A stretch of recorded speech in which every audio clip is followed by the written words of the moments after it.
Ministre en charge de l'administration territoriale, porte-parole du gouvernement, pour la lecture d'un décret. Monsieur le ministre, bonsoir. Bonsoir.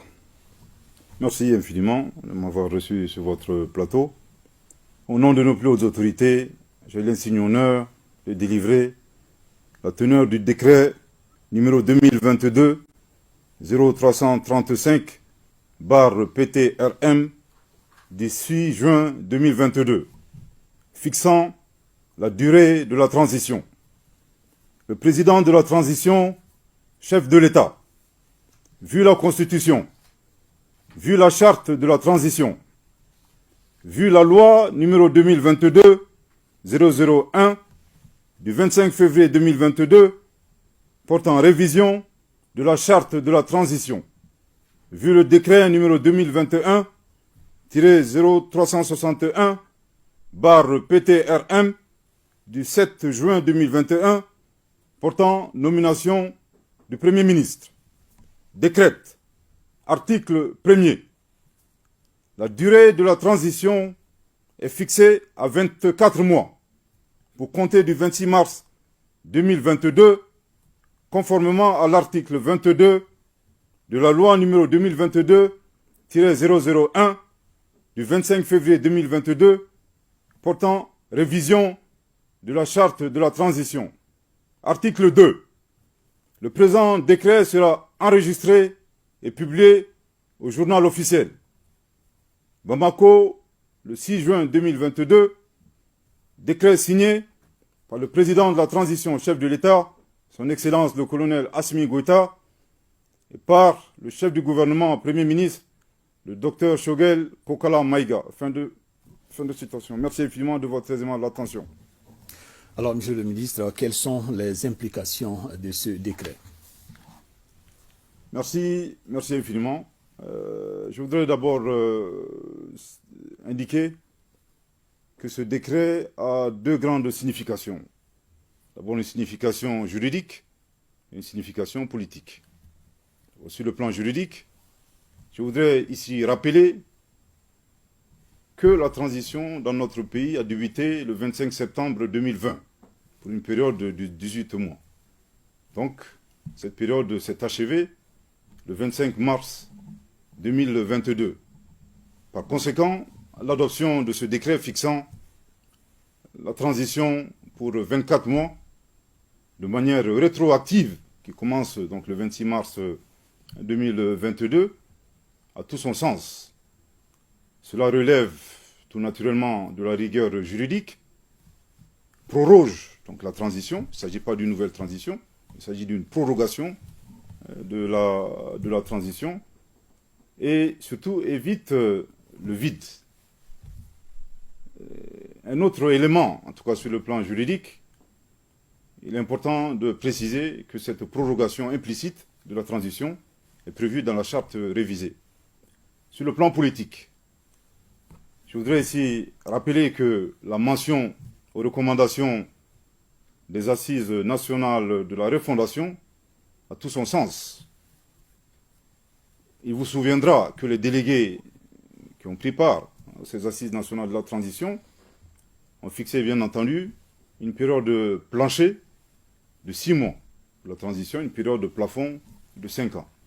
En adoptant le décret, le chef de l'État, président de la transition, son Excellence le colonel Assimi Goïta, prouve à suffisance sa ferme volonté de défendre les intérêts supérieurs du peuple malien, c'est-à-dire de mener un certain nombre de réformes politiques et institutionnelles avant l'organisation des élections. Alors, un autre message, bien entendu, sur le plan politique, je pense qu'ici, il s'agit très clairement d'une réponse, vous savez, aux personnes qui accusent injustement les autorités de la transition de vouloir s'éterniser au pouvoir. Connaissez-vous des pouvoirs qui souhaitent s'éterniser et qui décident en toute indépendance et en toute liberté de fixer le début d'une transition antérieurement à la date d'adoption du décret? Personnellement, je n'en connais pas. Je pense que s'il y avait des manœuvres politiciennes, il aurait été plus logique et plus cohérent de fixer les 24 mois à partir du 6 juin 2022, ce qui n'est pas évidemment le cas.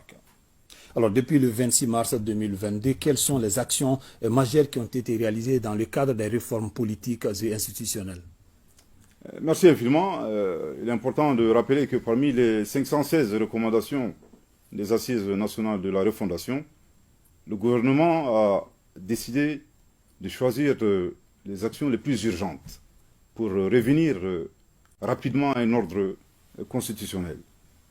Et parmi ces actions, évidemment, il y a l'adoption d'une nouvelle constitution, il y a la relecture de la loi électorale, ainsi que la relecture d'un ensemble de textes connexes relatifs aux élections. Aujourd'hui, on fait très clairement le constat que le comité indépendant de suivi et évaluation de la mise en œuvre des assises nationales de la refondation a été créé et le processus de nomination de ses membres est en cours. C'est d'autant plus important, en tout cas le chef de l'État et nos plus hautes autorités, ils tiennent pour que justement les engagements pris soient effectivement appliqués. Et dans la même veine, je voudrais ici rappeler qu'il y a juste quelques jours, donc le 1er juin 2022, le gouvernement a adopté le cadre stratégique pour la refondation de l'État, qui participe également dans la même dynamique d'appliquer un certain nombre d'actions urgentes durant cette phase de transition. Également l'adoption du projet de loi électorale par le gouvernement, qui a été transmis au Conseil national de la transition, qui l'examine en ce moment, également est une illustration parfaite, en tout cas, de ces avancées-là. Ce que je voudrais dire, au-delà de ces réformes politiques et institutionnelles, on ne peut pas occulter l'amélioration de la situation sécuritaire grâce à la montée en puissance de nos FAMA, qui est une source de fierté et qui est un fait tangible. Évidemment, sans ces avancées sur le plan sécuritaire, il serait illogique, en tout cas illusoire, de penser que les autres activités peuvent être mises en œuvre. En tout cas, la mise en œuvre serait totalement compromise, voire impossible. Alors, à quand le chronogramme détaillé des élections? Merci infiniment. Je sais qu'il y a beaucoup d'attentes concernant ce chronogramme, mais à partir du moment où le décret fixant la transition à 24 mois pour compter du 26 mars 2022 a été adopté par nos plus hautes autorités, l'élaboration d'un chronogramme est fort aisée. En tout cas, sa publication est imminente. Nous espérons, en tout cas, nous attendons, Inch'Allah, l'adoption du projet de loi électorale par le Conseil national de transition. Et sans cela, il serait très difficile d'avoir un chronogramme précis. Je prends un exemple très simple, à titre illustratif. Vous savez, dans l'actuelle loi électorale, le délai de convocation du collège électoral est de 60 jours. Ensuite, quand vous regardez un peu le délai entre les deux tours de l'élection présidentielle, c'est un délai de 15 jours. À la demande de la classe politique, nous avons revu ce délai à la hausse. En tout cas, dans le projet de loi électorale aujourd'hui, ce qui est proposé, c'est d'avoir 90 jours pour convoquer le collège électoral avant les scrutins et d'observer une période d'un mois entre les deux tours des élections présidentielles. Donc évidemment, vous savez, ces délais ont un impact évidemment sur l'élaboration d'un chronogramme précis. Alors, avec l'adoption du décret que vous venez de lire, Monsieur le ministre, devrait-on craindre un regain de tension avec la CEDEAO? Absolument pas. Je voudrais ici dire qu'à aucun moment, nos plus hautes autorités n'ont jamais eu l'intention d'avoir une quelconque tension avec la CEDEAO ni aucun autre partenaire. Ceci dit, je voudrais ici rappeler l'instruction, en tout cas ferme, de son Excellence le colonel Assimi Goïta, président de la transition, chef de l'État, qui nous a toujours instruit de chercher un compromis entre deux paramètres, les exigences de la CEDEAO d'un côté et de l'autre côté les aspirations du peuple malien qui souhaite mener un certain nombre de réformes politiques et institutionnelles avant d'organiser des élections. Voilà ce qui a toujours guidé notre action. Je voudrais dire que je pense que l'adoption de ce décret le 6 juin 2022 est une preuve très éloquente de la volonté du dialogue de nos plus hautes autorités. Si on ne voulait pas dialoguer avec la CEDEAO, on aurait eu la possibilité d'adopter ce décret depuis le 26 mars 2022. Notre stratégie a consisté essentiellement à mener 3 actions. La première action, vous savez, c'est de procéder à une évaluation du projet de chronogramme. la CEDEAO a été impliquée, et les Nations Unies et bien entendu l'Union africaine. À l'issue de cet exercice, toutes les activités liées aux réformes politiques et institutionnelles ont été jugées pertinentes avec nos partenaires, avec quelques soucis concernant les délais. Mais nous les avons donné toutes les garanties possibles, en tout cas concernant notre ferme intention, notre ferme volonté de pouvoir les réaliser. La deuxième action, c'est de garder, en tout cas d'être permanemment en contact avec le médiateur, avec le comité local de suivi et les chefs d'État de la région pour trouver un terrain d'entente.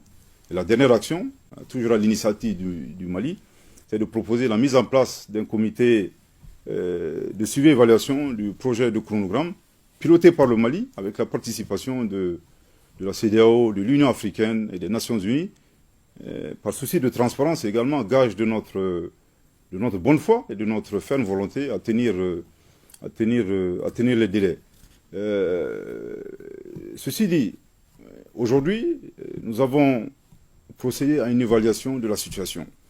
Et nos plus hautes autorités ont estimé que nous avons atteint un niveau très avancé dans les négociations avec la CEDEAO, ce qui a justement motivé l'adoption de ce décret fixant le délai de transition à 24 mois.